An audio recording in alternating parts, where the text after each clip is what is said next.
mama passed away when I was 15 years old, and honestly, when I wrote it, of course, I wrote it, and then I went back to read it again, like literally, I started crying, like I didn't know that she was going to end up dying in the book, like I was like, bro.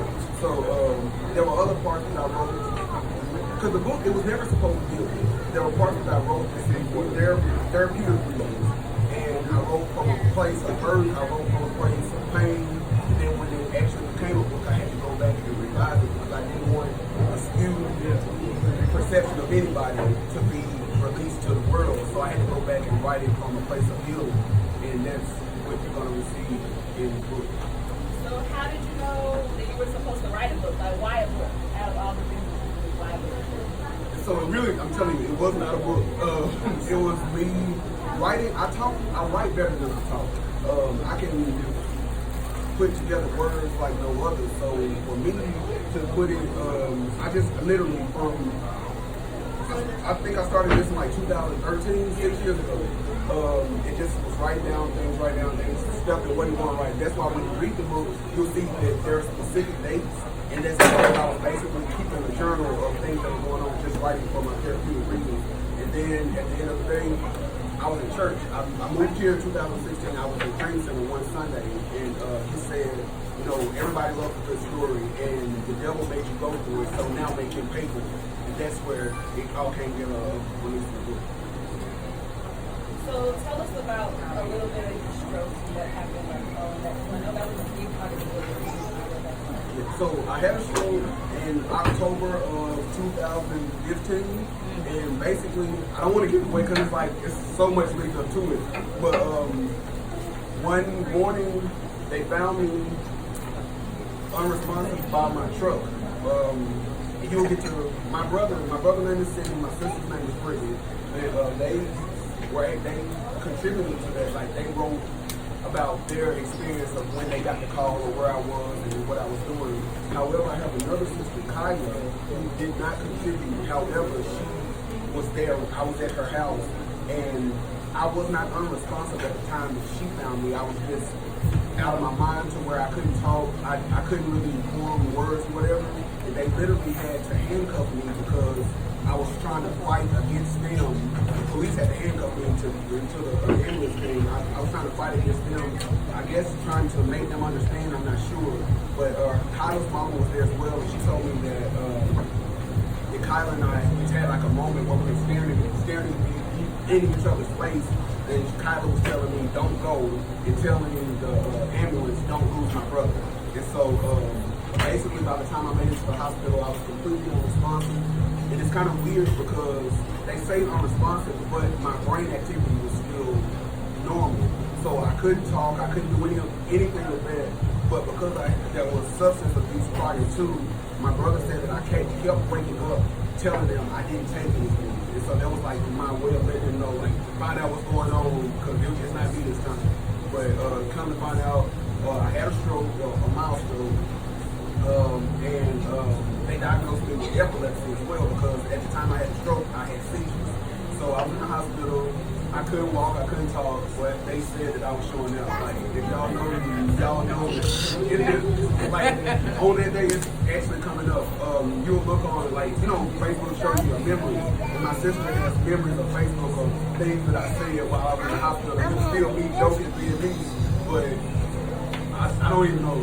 Like, they said that I was singing, one of my favorite movies is Five Heartbeats. They said I was singing I Feel Like Going On. They said every time they came in, I was like, well, how are you feeling? I wasn't talking, but I break out and I feel like going on. And then I was learning about eating for your blood type. And so they was feeding me chicken or something. And my sister was like, well, I thought you weren't supposed to eat. Oh, no, I thought chicken was good for your blood type. I was like, well, perm ain't good for your hair type. And y'all know that, like, that's me for real. So even though I was out of it or whatever, I still had a sense of humor. And that's actually part of what has gotten me back on track, learning to laugh and joke in the midst of everything that's going on. Is there anything in the book that you wrote that you regret, or something that you would take back? No, actually, that part already happened. There were pieces, as I said earlier, there were pieces in the book that I wrote from a place of hurt, a place of anger, and so I wrote it, and of course at the time it wasn't going to be a book, but when I wrote it and formed it into a book, I had to go back and was like, okay, let me edit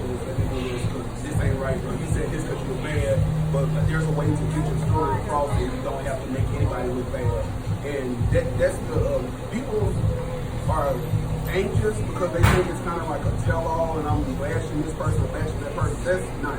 I'm telling my story because there's so many people who can't tell this story. So many people who are afraid of the backlash and stuff like that. So I'm basically a mouthpiece for the voices. How did you get to the point where you were comfortable enough telling the story to be like, I really don't care what anybody else thinks. This is my truth, even though it involves other people. Because a lot of what you're saying involves other people's stories. So how did you become comfortable? I'm from OCO, Arkansas. Hello. Everybody knows everybody's business. They're going to talk regardless. A lot of what I found out, and I'm trying not to just give my story away, but in the story I talk about meeting my biological father when I was 18 years old. Prior to being 18, I already knew who my biological father was because OCO had already told me. So instead of taking like their word for it, I told my own story. I took back the power. You can't hold this over my head anymore. Let me tell my story. You can't nobody tell it like I can. Right.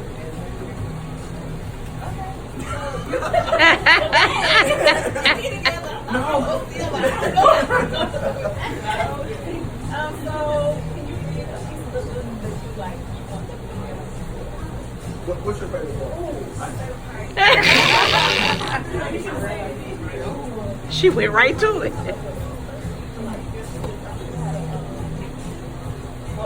got it on my phone, y'all.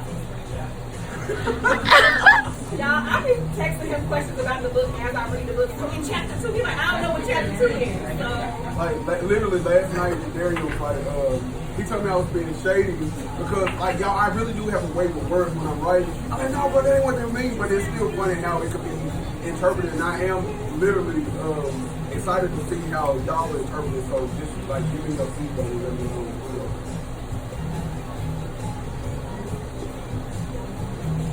And I'm trying because of course I wrote it, so I know everything that it's saying. I'm trying not to give parts away because I really do want you to be able to experience the book in its totality.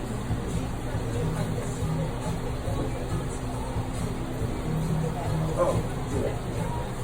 No, that's not chapter 2. I think it's 4. Okay, so this particular part, I'm talking about the guy who I was under the impression was my father. And he was supposed to, this particular day was Saturday when we were getting ready to go back to school. And he was supposed to pick me up for his company picnic. Now, prior to that, we never really had a relationship. So imagine getting a call saying he's going to his company picnic, and then we're sitting there waiting on him, and he didn't show up. So I'll read that part. And I actually posted it on Facebook as well.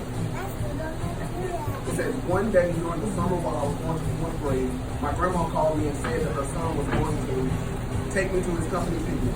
The picnic happened to be the day that we planned on going shopping in school shopping in Memphis. It didn't matter to me though. I was invited to spend the day with my dad. Mama called. No, I'm nervous. I don't even know why. Mama could buy me whatever she wanted to buy, and I was going to work. I just couldn't miss the once in a lifetime opportunity. According to her, he was going to pick me up on Saturday morning. When Saturday came, he was late. My mama was aggravated because she planned to go to Memphis early because we always stop by my aunt Dot's house first. His tardiness was throwing everything off. Until that point, I had never been to his house, but by then in OCO, we knew exactly where he lived with his girlfriend. Since Mama had to leave, she had a not-so-brilliant idea to take me to him since we didn't have a number to reach him. Mama and I got in her burgundy moving van and went over to the new place he lived on the corner of St. John's. We pulled up, I stayed in the van and Mama knocked on the door.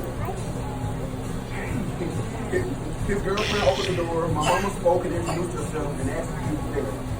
She said yes and he came to the door. He gave an excuse for being late and told her to drop me off with my grandma. He would pick me up there. My mama was even more aggravated than before, but she agreed mainly for my safety. As she returned to the van, his girlfriend peeked her head out the door. Ira, don't come back to my house no more. That's what she said. Until this point, everything was cool, but me knowing my mama, I knew that things were about to go from okay to horrid in the middle section. Mama was wearing a sundress and a pair of slide-in shoes called Mules. In one motion, Mama turned and came out of her shoes at the same time. Mama was a fighter. In our early years, we literally saw her snatch people out of their houses. So I knew what that motion meant. His girlfriend was behind the closed screen door, and Mama told her, little girl, don't nobody want him but you. I can't remember the exact exchange, but I do remember Mama saying how far she put her foot up there behind him. This was an understatement. Mama was living. In the old country saying, her drawers weren't touching her nowhere. Mama got into the van, and it must have registered to her that I was still in the car as well. She said, my baby in this car. So she got out, and what would have calmed others on the view of her. She turned around. This time the door was closed and nobody was on it. Nobody would open it. Mama cursed them for everything that she could think of. She then told me that I was going to Memphis with her, but she could tell that I still really wanted to go to the picture. So I'm going to leave it right there, and y'all be able to find out what happened afterwards. So how did you get over the hurt of that relationship with him, like showing up and not showing up, being there, not being there? For me, it's still a process actually.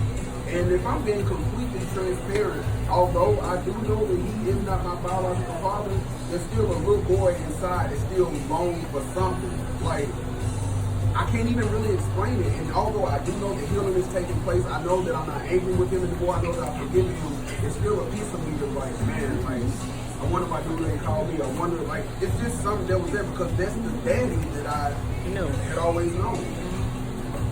Has your relationship with your family like grown stronger? Do you brighten the look? Like you viewing all the things that have gone on in your life, the way they've been there for you, anything like that? Yes, like honestly, and I know Bella's here, and I'm not trying to put you on the spot.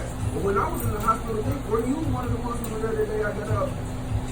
You went there? Because I just know that the name was there. I don't think so. Okay, well she went there for her group. But like they became my family as well. I know Iano's was getting around, we knew what was going on. Like it was kind of contained within the family. Nobody really, you know how they were trying to protect the image or whatever. But I just had to say, like, man, forget the image. Like I went through it, and because I went through it, I was hurt by it. But I'm gonna talk about it because the Bible says they're overcome by the blood of the Lamb and the word of their testimony. You better preach. If I can't tell my testimony, then they ain't gonna overcome. Exactly. So I don't.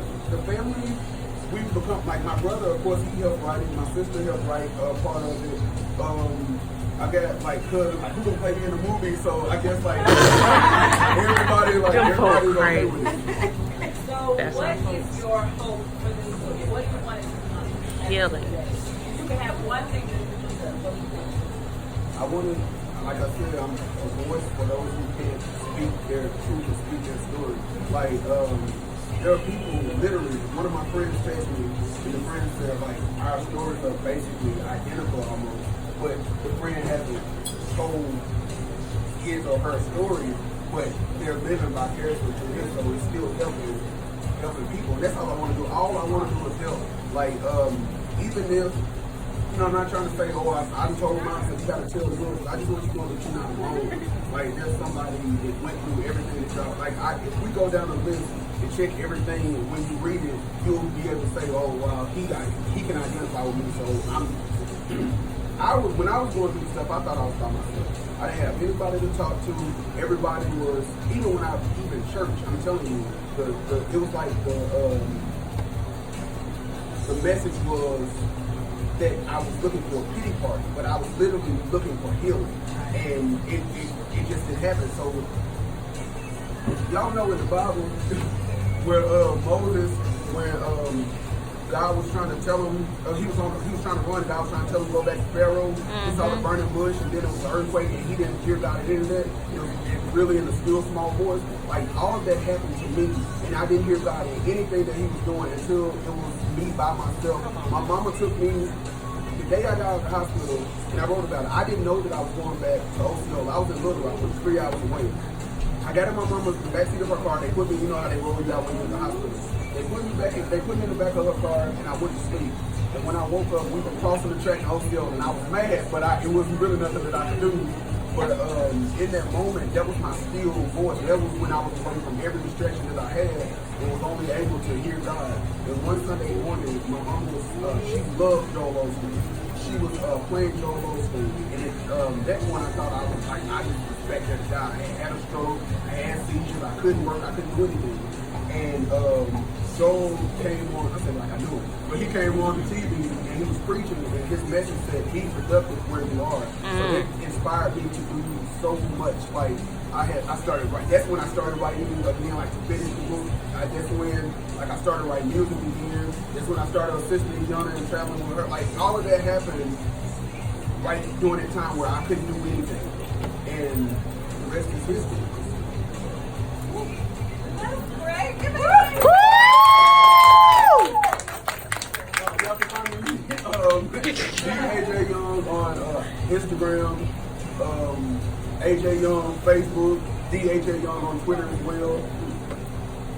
www.dajyoung.com.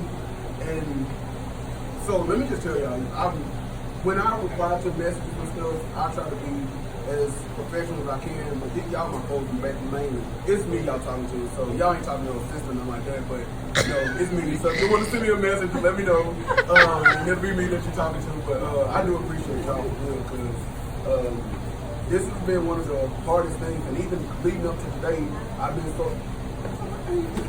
so nervous because although, it's something. You feel empowered when you tell your story, but there's also a nervousness and just being naked in front of people. So like I've been going back and forth. I've been I didn't probably go to sleep last night, and then I was up early, and it's kind of like I couldn't take a nap. Like man, y'all know I like naps, so it's just been real crazy. So I don't. You were prepared for a time such as this. Enjoy the ride because I do know that this is only the beginning. It's going to open other doors. I've already gotten invitations to come speak to other people and stuff like that. Yes. Okay. So I'm excited. Woo woo! Yeah. So y'all, listen. I met Miss Patty the other day in the post office while I was in the book. She told me she was gonna be here. That's why I got. Aww. Woo! Okay, so I have a story too. yeah, she gonna be right here too. But if you want to purchase the books, you can definitely come here and do so. I know some of you already have it. I want to take a picture with everybody. I know some of my other people are standing there running later. They'll be here. But I do. I thank y'all so much. All right.